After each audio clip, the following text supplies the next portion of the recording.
Sejam bem-vindos à nossa terceira aula teórica da disciplina TAL 446.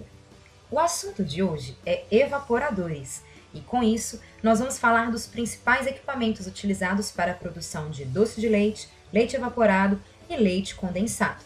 Mas antes disso, nós vamos começar pela definição de evaporação. A evaporação, ou concentração por fervura, nada mais é que a remoção parcial da água dos elementos líquidos pela ebulição da água. Relembrando a nossa segunda aula, a evaporação também pode ser entendida como a operação responsável pela remoção da água livre dos alimentos por meio de um processo evaporativo. Lembrem-se que a água também pode ser removida de um alimento na forma de vapor sem que haja um processo evaporativo. Mas, nesse caso, nós estamos falando da sublimação, que é um assunto que veremos mais à frente. Como bem sabemos, a evaporação ela aumenta o conteúdo de sólidos do leite, o que reduz o seu volume e aumenta o seu tempo de armazenamento pela redução da atividade de água. Vale a pena ainda ressaltar que a evaporação ela é usada para pré-concentrar o leite antes da secagem, o que também economiza energia nas operações subsequentes.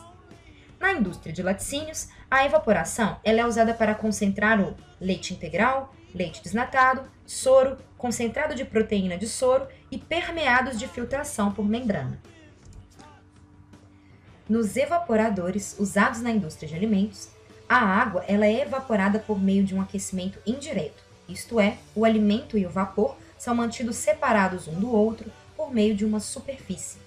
O calor liberado durante a condensação do vapor superaquecido, representado em vermelho neste esquema, é transferido para o produto através da divisória. O alimento é aquecido e sua água é então evaporada. Para que possamos entender exatamente esse processo, nós vamos relembrar os conceitos de calor sensível e calor latente. Calor sensível é a quantidade de calor que é transferida entre os corpos, produzindo uma variação de temperatura. A transferência de calor sensível ocorre até que os dois corpos entrem em equilíbrio térmico, ou seja, possuam a mesma temperatura. Como vocês já sabem, o calor sensível é transferido do meio com maior temperatura para o meio de menor temperatura. Nos evaporadores, isso significa dizer que o calor sensível é transferido do vapor para a matriz láctea. Já o calor latente, ele refere-se à quantidade de calor que uma substância deve receber ou ceder para mudar de fase. Assim, caso o vapor representado em vermelho na imagem apresentar uma temperatura superior a 100 graus Celsius, o mesmo irá transferir para o alimento um calor sensível até que sua temperatura atinja 100 graus Celsius. A partir daí, o mesmo irá condensar e durante a sua condensação, o calor latente será transferido ao alimento. Em resumo, podemos dizer que o calor sensível promove variações na temperatura, enquanto que o calor latente promove mudanças de fase. Até aqui está muito fácil. Vamos complicar um pouco mais? Imaginem a seguinte condição. Leite é injetado no evaporador em um fluxo que iremos chamar de MF. Assim, MF representa a massa de leite que entra no evaporador por unidade de tempo. Durante a evaporação, o leite perde água na forma de vapor, o qual é nomeada MV.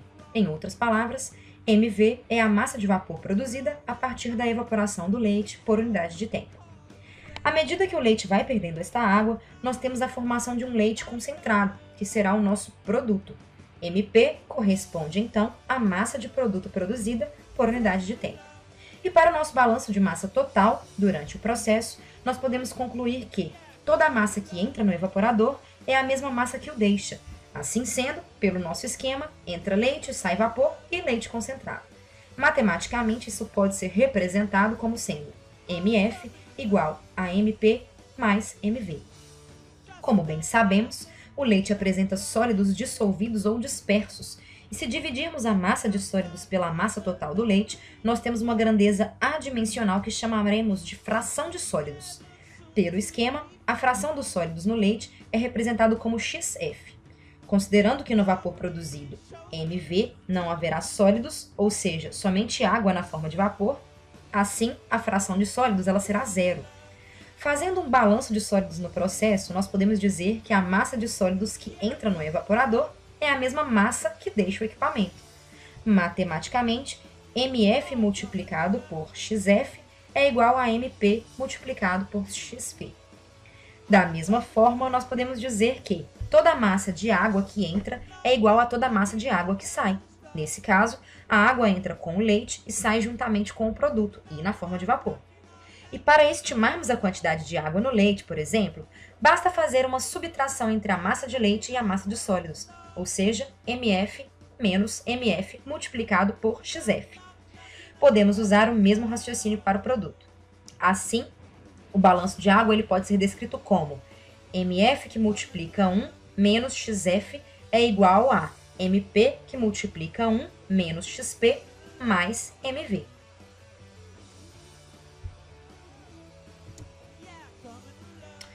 Se achou fácil até aqui, então nós podemos complicar um pouco mais, certo? Vamos agora fazer um balanço de energia e para isso nós precisamos ter em mente que o vapor representado em vermelho ele fornece calor para o leite que entra com uma temperatura θF. O leite é aquecido até uma temperatura θB e perde água na forma de vapor. O vapor em vermelho ele possui uma vazão mássica definida como ms, enquanto que o vapor desprendido do leite apresenta uma vazão mássica mv. O vapor em vermelho fornece calor ao leite e condensa. Logo, nós podemos dizer que o mesmo fornece calor latente ao leite. Esse calor latente ele é descrito matematicamente como o produto entre a massa de vapor e o seu calor latente, o qual é tabelado. Já o leite, este tem a sua temperatura aumentada e depois a água é evaporada. Então, o leite recebe calor sensível até que a evaporação inicie. Uma vez que a água comece a evaporar, a temperatura deixa de variar. E aí nós temos o calor latente. O calor latente ele é definido como produto entre a massa, o calor específico do leite e a variação de temperatura que o leite sofre, ou seja, θB menos θF. Supondo que as perdas de calor são desprezíveis no equipamento, o balanço de calor afirma que a quantidade de calor cedida pelo vapor de condensação é igual à quantidade de calor usada para elevar a temperatura de alimentação ao ponto de ebulição e, em seguida, produzir o vapor. Dessa forma, o balanço ele pode ser representado com uma fórmula em destaque. Deixando a termodinâmica um pouco de lado, vocês já viram nas nossas aulas anteriores que um dos tipos mais simples de evaporadores são aqueles cuja a evaporação ocorre à pressão atmosférica. Os chamados tachos são equipamentos usados na fabricação de doce de leite e podem ser encontrados em diferentes tamanhos e formatos. Para a fabricação do doce, o leite é adicionado ao tacho e, devido ao processo de fervura, o seu volume ele deve ser reduzido para que o leite não transborde durante o processo. Essa característica ela limita o volume de leite e faz com que o processo ocorra em bateladas. No entanto, o tempo de processo ele pode ser melhorado, colocando o leite de forma parcelada no tacho ou ainda usando um leite pré-concentrado. E lembre-se da nossa terceira aula prática. Na fabricação do doce de leite, o leite e os demais ingredientes eles são fervidos à pressão atmosférica por longos períodos, o que favorece o desenvolvimento da reação de Maillard e a desnaturação das proteínas do soro. Isso explica porque o doce de leite é mais escuro e mais consistente que o leite condensado, por exemplo. Como vocês viram nas aulas práticas 1 e 3, o vapor proveniente da caldeira ele passa pela camisa do tacho, condensa e é eliminado pelo purgador. Assim, o calor latente do vapor é fornecido de uma forma indireta ao leite, uma vez que o meio de aquecimento e o produto são separados por uma superfície de aço inox. Os tachos eles são equipados com tampa e exaustor, que ajudam a direcionar o vapor produzido pela evaporação do leite para fora do tacho. Isso evita a condensação do vapor no interior do equipamento e acelera o processo evaporativo. Em outras palavras, o exaustor reduz o tempo de processo, assim como os gastos de energia durante a produção. Além disso, a tampa funciona como uma barreira para que sujidades não caiam no produto. E para relembrar as demais partes do tacho e seus componentes de segurança, assistam novamente à aula prática 1, cujo link encontra-se disponível na descrição desse vídeo. Também em nossa aula prática 1, nós vimos os evaporadores que utilizam um sistema de produção de vácuo para reduzir a pressão durante a fervura do leite. Nesse tipo de evaporador, o leite pode ferver mais rápido e em temperatura inferior a 80 graus Celsius, o que é ideal para a produção de leite condensado, no qual procuramos a obtenção de um produto mais claro e com viscosidade inferior ao do doce de leite. No caso do tacho aberto, o vapor produzido a partir da evaporação do leite é liberado para a atmosfera, enquanto que, em um evaporador, esse vapor é direcionado para o condensador, onde retorna ao estado líquido. Apesar de conseguirmos produzir leite condensado com características muito próximas aos produtos industriais em equipamentos como representado no esquema, a indústria de laticínios não utiliza essa configuração de evaporadores. Mas por que será? Quem explica isso para a gente é Fourier. Segundo a lei de Fourier, quanto maior a área de contato entre o leite e o meio de aquecimento, maior será a taxa de transferência de calor. Isso significa que, se conseguíssemos aumentar a área onde ocorre a troca de calor, o processo será mais rápido e menor energia será gasta. No evaporador, como mostrado anteriormente, somente uma película de leite que está em contato com a camisa de vapor é aquecida e o restante do leite ele recebe o calor por convecção. Apesar do sistema de agitação auxiliar na distribuição do calor, esse processo ainda não é o ideal do ponto de vista energético. O evaporador de placa é um exemplo de equipamento que leva em consideração o que diz a lei de Fourier. E, nesse caso, a área de troca de calor é aumentada graças a um conjunto de placas metálicas por onde o leite flui. Essa configuração ela é muito parecida com os trocadores de calor de placa usados na pasteurização ou esterilização do leite de consumo. Como observado no esquema à direita, nesses equipamentos existem 2 tubos na porção superior do pacote de placas por onde entram o leite e o vapor. Para cada placa, há um bico que pulveriza o leite na superfície, formando uma película fina e uniforme. À medida que o leite flui pela placa, a água é evaporada rapidamente e o vapor produzido é direcionado a um separador instalado na saída deste equipamento. Isso separa o vapor do leite concentrado. Assim, como na produção do leite UHT, o leite concentrado ele pode precipitar no interior das placas, paralisando o processo. Além disso, este tipo de evaporador ele não permite o processamento de produtos viscosos, uma vez que o leite precisa fluir na forma homogênea no interior das placas. E para entender melhor como o evaporador de placas opera, assista aos vídeos disponíveis na descrição dessa videoaula. Outro exemplo de equipamento amplamente utilizado na indústria de laticínios para a concentração do leite é o evaporador tubular. Este evaporador ele é composto por diversos tubos dispostos verticalmente por onde o leite flui e é evaporado. No topo do equipamento existe um bico que promove a pulverização do leite e assim o leite flui pela parte interna dos tubos em sentido descendente, formando uma película fina e uniforme. O vapor ele é injetado no compartimento onde os tubos estão posicionados, promovendo o aquecimento da superfície externa de cada tubo. Dessa forma, o leite que flui no interior dos tubos ele evapora e o produto concentrado e o vapor produzido seguem em direção à porção inferior do equipamento. O pré-aquecimento do leite antes da sua pulverização sobre os tubos faz com que ele se expanda e garanta uma evaporação parcial imediata. Esse vapor produzido logo no início do processo força o leite a escoar sobre a superfície interna dos tubos, formando uma película fina. A unidade de aquecimento de um evaporador tubular é chamada de calandra e é dividida em várias seções separadas uma da outra. Na extremidade inferior do equipamento, o vapor produzido é direcionado ao separador e o produto é coletado em um reservatório onde é bombeado novamente para a extremidade superior da calandra. Esse procedimento acontece até que o grau de concentração pretendido ele seja alcançado. No evaporador mostrado à direita, os vapores produzidos são descartados e, portanto, esse tipo de equipamento é chamado de evaporador de efeito único. Vale ressaltar que o produto dentro da camada de evaporação é mantido sob vácuo, o que reduz danos térmicos sofridos ao longo do processo. Assim, é possível concentrar o soro de leite de 6 para 23% de sólidos e leite desnatado de 9 para 36% de sólidos. Para saber mais sobre os evaporadores tubulares e entender como eles funcionam, acesse o link disponível na descrição desse vídeo. No slide anterior, demos um exemplo de evaporador tubular de filme ou película descendente. No entanto, nós podemos ter evaporadores desse tipo com filmes ascendentes. Em um evaporador de filme ascendente, um alimento líquido de baixa viscosidade ferve dentro de tubos verticais de 10 a 15 metros de comprimento, e o líquido sobe pelos tubos, impulsionados pelos vapores formados perto da base de aquecimento. O movimento ascendente dos vapores faz com que a fina película de leite se mova para cima.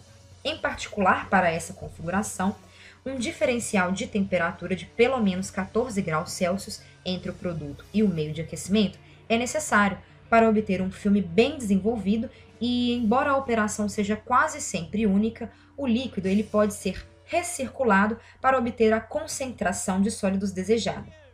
Em comparação com os evaporadores de filme ascendente, o projeto de evaporadores de filme descendente é mais complicado pelo fato de que a distribuição de líquido em um filme uniforme que flui para baixo ser mais um pouco difícil de controlar.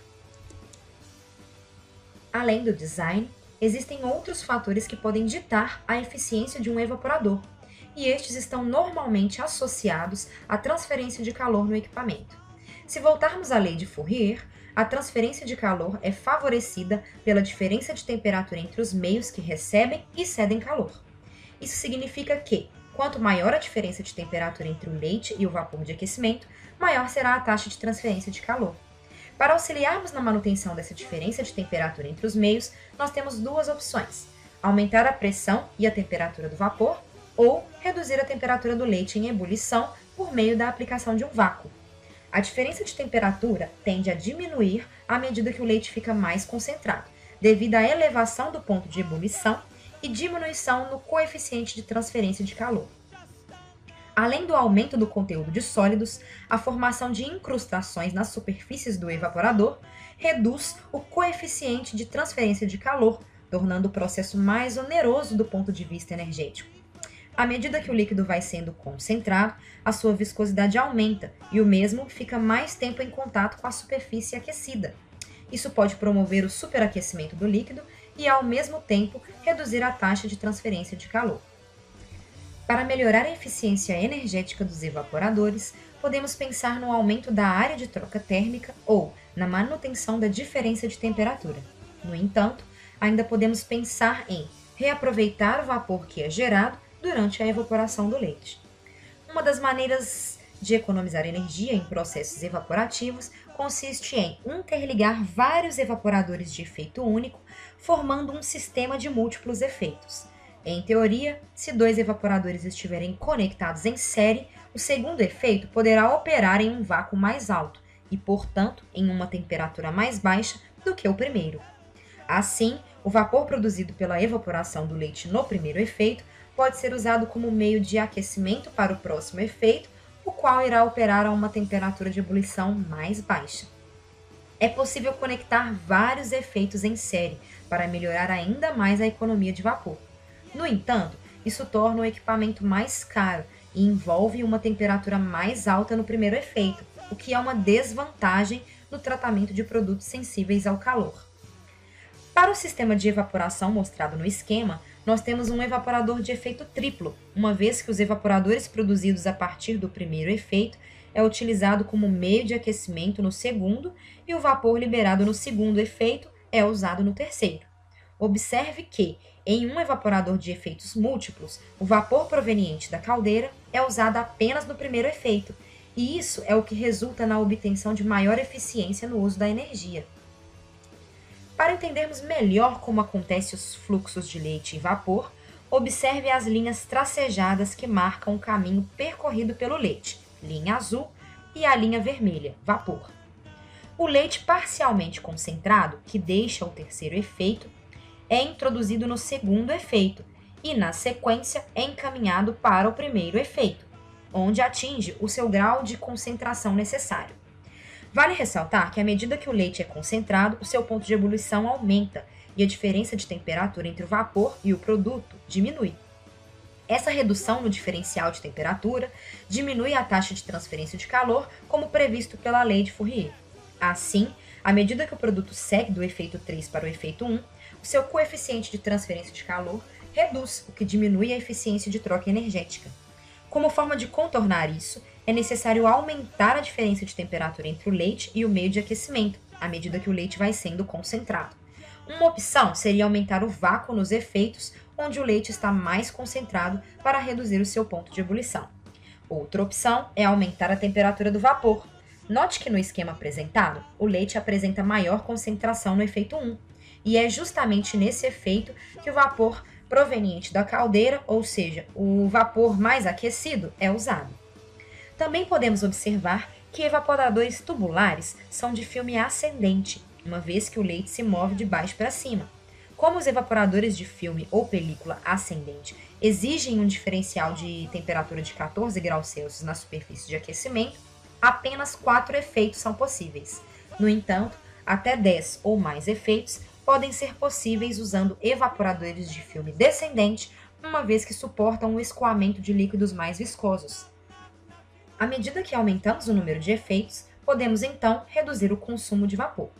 Para se ter uma ideia, se tivermos apenas um efeito, precisaremos de 0,33 kg de vapor para evaporar 1 kg de água. Se aumentarmos o número de efeitos para 6, o consumo será de apenas 0,08 kg de vapor por quilo de água evaporada, o que corresponde a uma redução aproximada de 4 vezes no consumo. Ainda pensando em economia de energia, o termocompressor é um dispositivo que pode ser empregado para comprimir um vapor de baixa pressão, tornando-o utilizável em linhas de evaporação. Esse dispositivo ele usa vapor de alta pressão para arrastar vapor de baixa pressão, gerando um vapor com pressão intermediária. O vapor motriz de alta pressão passa pelo bico e entra na câmara de sucção, onde é colocado em contato com o vapor de baixa pressão. Essa mistura de vapor entra no difusor, onde a sua energia cinética é convertida em energia de pressão e o vapor liberado é colocado de volta no processo. Na prática, um evaporador de filme descendente de 2 efeitos com termocompressor, ele requer cerca de 0,32 kg de vapor para evaporar 1 kg de água. Sem o termocompressor, o consumo específico de vapor seria de aproximadamente 0,55 kg por quilo de água evaporada, ou seja, cerca de 1,7 vezes maior. Para ver como este equipamento funciona, dê uma olhada na descrição dessa videoaula. Outro dispositivo que tem como função aumentar a temperatura do vapor é o recompressor mecânico de vapor, ou MVR. Ao contrário de um termocompressor, o MVR ele comprime todos os vapores que saem do evaporador de forma mecânica, o que é feito por meio de uma turbina que opera de 3.000 a 18.000 rotações por minuto. O giro da turbina, em alta velocidade, ele promove a compressão do vapor, que tem sua temperatura aumentada em até 7 graus Celsius. Para termos uma ideia, esse equipamento ele pode reduzir pela metade os custos operacionais de um evaporador convencional de 6 efeitos com um termocompressor. E para entender melhor o MVR, assista a nossa sugestão de vídeo na descrição. Agora que já sabemos como os evaporadores funcionam e como economizar energia em processos evaporativos, que tal aprender mais um pouco com essas sugestões de bibliografia? Até a nossa próxima aula!